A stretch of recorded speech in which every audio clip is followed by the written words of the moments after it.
Hello বন্ধুরা, welcome to Prabal job সন্ধান YouTube চ্যানেলে তোমাদের আবারও অনেক দিন পরে নতুন করে স্বাগত জানিয়ে তোমাদের সামনে আবারও একটা চকাচক নতুন একটা লেটেস্ট রিক্রুটমেন্ট নিয়ে এসেছি, যেটা তোমরা অন স্ক্রিন দেখতে পাচ্ছ। এখানে মমতা বন্দ্যোপাধ্যায় নিজে স্টেটমেন্ট দিয়েছেন, যেখানে সরাসরি বলেছেন তিনি যে শূন্য পদ থাকবে 44,203টি, যেটা মে মাসে প্রকাশিত হবে শিক্ষক নিয়োগের বিজ্ঞপ্তি। তো বন্ধুরা, আজকে এই বিষয়টা নিয়ে আমরা আলোচনা করব। অ্যান্ড এখানে সমস্ত ডিটেলসটা দিয়েছে নোটিফিকেশনের মতোই করে।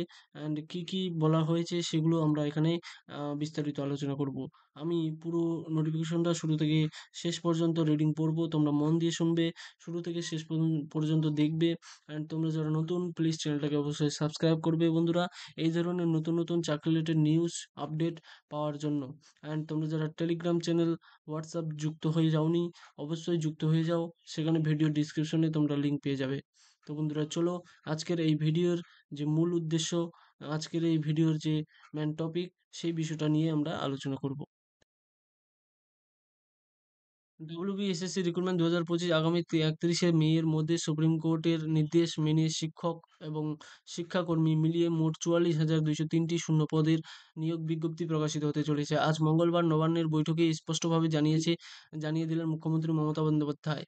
পশ্চিমবঙ্গ রাজ্যে 2016 সালে এর যে স্কুল সার্ভিস কমিশন বা এসএসসি দুর্নীতি মামলার শেষ রায়ে রাজ্যের শিক্ষক এবং শিক্ষাকর্মীদের সম্পূর্ণ প্যানেল বাতিল করার নির্দেশ দিয়েছিল সুপ্রিম কোর্ট। সুপ্রিম কোর্টের তরফে জানানো হয়, মে মাসের মধ্যেই পরবর্তী এসএসসি নিয়োগ সংক্রান্ত বিজ্ঞপ্তি প্রকাশ করে দিতে হবে।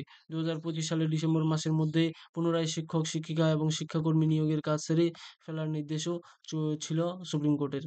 শীর্ষ আদালতের এই নির্দেশিকা অবলম্বন করে এবারে পশ্চিমবঙ্গ রাজ্য বিপুল পরিমাণ শূন্য পদের শিক্ষক এবং শিক্ষাকর্মী নিয়োগ হতে চলেছে। আজ মঙ্গলবার বিকেল 5টায় নবান্নের তরফে এই বিজ্ঞপ্তি প্রকাশের কথা জানিয়ে দিয়েছেন মুখ্যমন্ত্রী মমতা বন্দ্যোপাধ্যায়। আগামী 30শে মে 44,203টি শূন্যপদের কর্মী এবং শিক্ষক-শিক্ষিকা নিয়োগের বিজ্ঞপ্তি প্রকাশিত হবে। এর পাশাপাশি সুপ্রিম কোর্টের কাছে যে রিভিউ পিটিশন জমা করেছিল, সেই দিকেও রাজ্যের নজর থাকবে বলে জানা যাচ্ছে। সুপ্রিম মুখ্যমন্ত্রী মঙ্গলবার শিক্ষকদের উদ্দেশ্যে জানিয়েছেন যে এই কাজ করতে রাজ্য সরকার বাধ্য হচ্ছে। সমস্ত যোগ্য শিক্ষক শিক্ষিকাদের চাকরি ফেরত পাওয়ার সপক্ষে রাজ্যের মতামত থাকলেও এক্ষেত্রে সুপ্রিম কোর্টের আদেশ মানতে হবে। রাজ্যের সমস্ত শিক্ষক শিক্ষিকা যাতে চাকরি ফিরে পান, তার জন্যই রাজ্যের তরফে রিভিউ পিটিশন জমা করা হয়েছিল শীর্ষ আদালতে। তবে এখনো পর্যন্ত সেই রিভিউ পিটিশন পেন্ডিং রয়েছে বলে জানালেন মুখ্যমন্ত্রী। সেই কারণে আপাতভাবে বাধ্য হয়েই রাজ্য সরকারের তরফে আগামী 30 তারিখ প্রকাশ করা হবে নিয়োগ বিজ্ঞপ্তি। এখানে আম চাকরির খবরের মধ্যে দেওয়া রয়েছে, মাধ্যমিক পাশে সরকারি বিদ্যালয়ে কর্মী নিয়োগ শুরু হলো।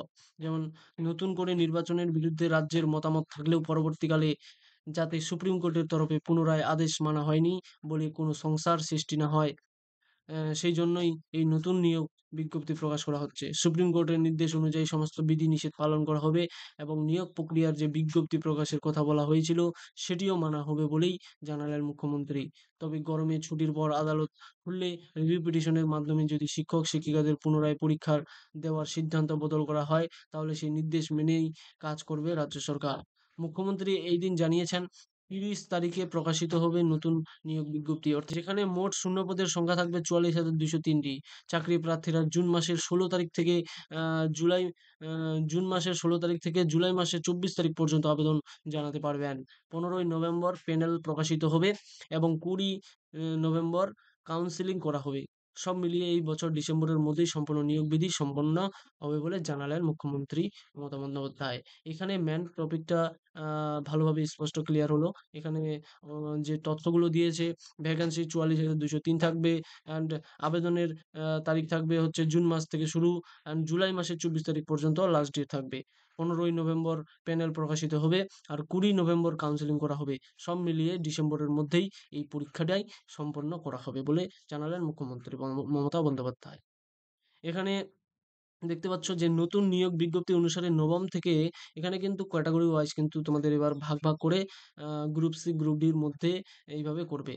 তো বন্ধুরা, এখানে দেখতে পাচ্ছ যে নতুন নিয়োগ বিজ্ঞপ্তি অনুসারে নবম থেকে দশম শ্রেণীর জন্য 11,517 জন, এবং যেটা নবম থেকে দশম শ্রেণী পর্যন্ত, সেটা হচ্ছে 11,517 জন শিক্ষার্থী নিয়োগ করা হবে, শিক্ষক নিয়োগ করা হবে।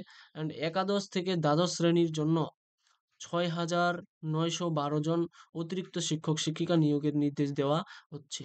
তার মানে আম নবম থেকে দশম শ্রেণীর জন্য 11,517, আর এদিকে একাদশ থেকে দ্বাদশ শ্রেণীর জন্য 6,912 জন শিক্ষক-শিক্ষিকা নিয়োগ করা হচ্ছে। পাশাপাশি group C and group D লেভেলে রয়েছে। ওখানে group C and group D এখানে আলাদা ভ্যাকেন্সি রয়েছে, যেমন 500 এবং 1,000 শিক্ষক-শিক্ষিকা নিয়োগ করা হবে বলেও জানানো হয়েছে। তার মানে গ্রুপ সি আর গ্রুপ ডি এর ক্ষেত্রে 500 এবং 1,000 শিক্ষক-শিক্ষিকা নিয়োগ করা হবে বলে জানানো হয়েছে। এর পাশাপাশি মুখ্যমন্ত্রীর বক্তব্য অনুসারে যারা স্কুলে যান।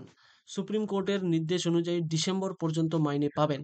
যথাযথ জায়গায় মর্যাদার সঙ্গে ফিরে আসার জন্য চেষ্টা করুন। সুযোগ আসবে, তার সদ্ব্যবহার করুন। কোর্টের নির্দেশ না মানলে 26,000 শিক্ষকই বিপদে পড়তে পারেন। তো বন্ধুরা, এখানে সম্পূর্ণ ক্লিয়ার করেই দিয়েছে। আশা করি তোমরা আ সম্পূর্ণ আম আ সম্পূর্ণ তথ্যগুলো বুঝতে পেরেছো। ভিডিওটি এই পর্যন্ত দেখার জন্য অনেক ধন্যবাদ। যারা তোমরা নতুন, অবশ্যই চ্যানেলটাকে সাবস্ক্রাইব করো। এই ধরনের নতুন নিউজ, লেটেস্ট চাকরি রিলেটেড বিজ্ঞপ্তি সবার আগে পাওয়ার জন্য আমার চ্যানেলটাকে অবশ্যই সাবস্ক্রাইব করে আমার পাশে থাকুন। চলো বন্ধুরা, দেখা হচ্ছে নেক্সট কোনো চাকরি রিলেটেড ভিডিওতে। ততক্ষণে ভালো থেকো, সুস্থ থেকো।